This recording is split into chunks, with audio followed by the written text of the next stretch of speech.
নমস্কার, আমি পার্থ মণ্ডল। আজকে আমি আমার একটি লেখা শোনাতে চলেছি।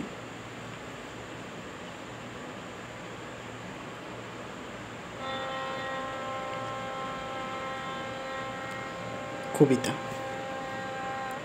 হ্যাঁ রে পার্থ, তুই আমাকে ভালোবাসিস? পার্থ: হ্যাঁ, কেন?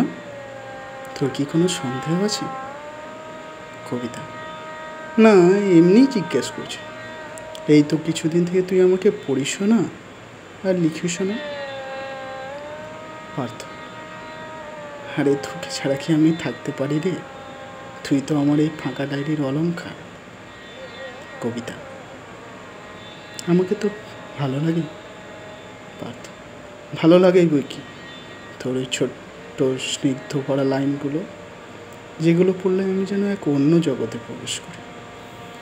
অথবা তোর ওই রুদ্ররূপ, যেটা বিদ্রোহ কবি কাজী নজরুল ইসলাম দিয়েছিল।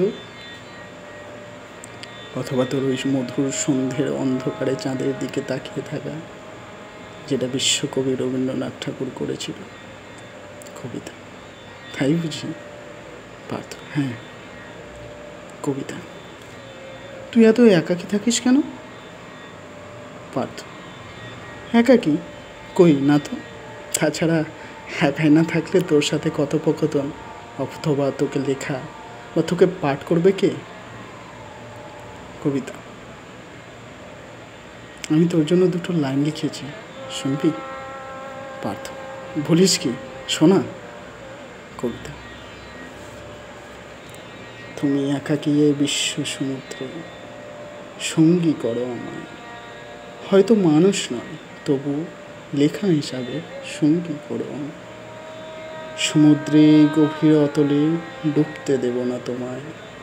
মানুষ নয়, লেখা হিসাবে সঙ্গী করো আমায়। ধন্যবাদ।